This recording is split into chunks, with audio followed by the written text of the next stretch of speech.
Hi all, welcome to football arena. ഫ്ലമങ്കോയുടെ പരിശീലക സ്ഥാനം ഏറ്റെടുത്തതിന് ശേഷം ഫിലിപ്പെ ലൂയിസ് വളരെ അപൂർവമായിക്കൊണ്ട് മാത്രമാണ് പരാജയപ്പെട്ടിട്ടുള്ളത്.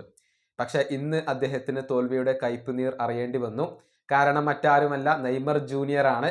അതായത് നെയ്മറുടെ ഗോളിൽ സാന്റോസ് ഫിലിപ്പെ ലൂയിസിന്റെ ഫ്ലമങ്കോയെ പരാജയപ്പെടുത്തുകയായിരുന്നു. നമുക്കറിയാം, നെയ്മറും ഫിലിപ്പെ ലൂയിസും വളരെ അടുത്ത സുഹൃത്തുക്കളാണ്. ബ്രസീലിയൻ ദേശീയ ടീമിൽ ഇരുവരും ഒന്നിച്ച് കളിച്ചിട്ടുണ്ട്. ഏതായാലും ഈ മത്സര ശേഷം നെയ്മർ ജൂനിയറെ കുറിച്ച് ഒരുപാട് കാര്യങ്ങൾ ഫിലിപ്പെ ലൂയിസ് സംസാരിച്ചിട്ടുണ്ട്. നെയ്മറെ കൈകാര്യം ചെയ്യാൻ വളരെയധികം ബുദ്ധിമുട്ടാണ് എന്ന് ലൂയിസ് പറഞ്ഞിട്ടുണ്ട്. മാത്രമല്ല, ഒരുപാട് ഈ താരത്തെ പുകഴ്ത്തുകയും ചെയ്തിട്ടുണ്ട്.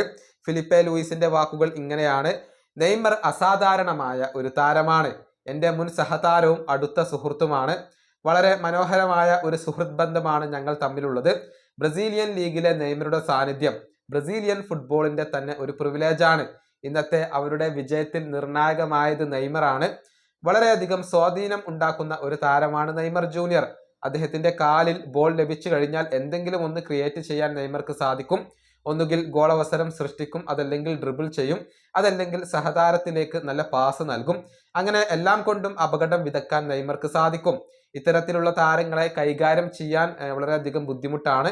വളരെ ജാഗ്രതയോടുകൂടി ഹാൻഡിൽ ചെയ്യേണ്ടതുണ്ട്. നെയ്മർക്ക് സ്പേസോ സമയമോ നൽകാൻ പാടില്ല. മാത്രമല്ല, എപ്പോഴും ഒരു ഡിഫൻഡർ അദ്ദേഹത്തിൽ പ്രഷർ ചെലുത്തിക്കൊണ്ടിരിക്കണം.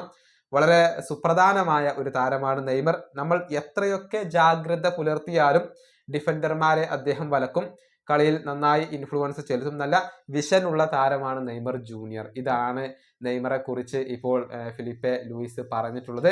ഏതായാലും ഒരു വലിയ ഇടവേളയ്ക്ക് ശേഷമാണ് ഒരു ഒഫീഷ്യൽ മത്സരത്തിൽ നെയ്മർ തിരിച്ചെത്തുന്നത്. മികച്ച പ്രകടനം അദ്ദേഹം നടത്തി എന്നുള്ളത് ആരാധകർക്ക് സന്തോഷം നൽകുന്ന കാര്യമാണ്. പൂർണ്ണ ഫിറ്റ്നസ് കൈവരിച്ചുകൊണ്ട് പരിക്കുകൾ ഒന്നും പറ്റാതെ കൂടുതൽ കാലം കളിക്കുക എന്ന ഒരു ചാലഞ്ചാണ് നെയ്മറുടെ മുന്നിൽ ഇപ്പോൾ ഉള്ളത്. ഈ വീഡിയോ അവസാനിപ്പിക്കുന്നു. വീണ്ടും കാണാം.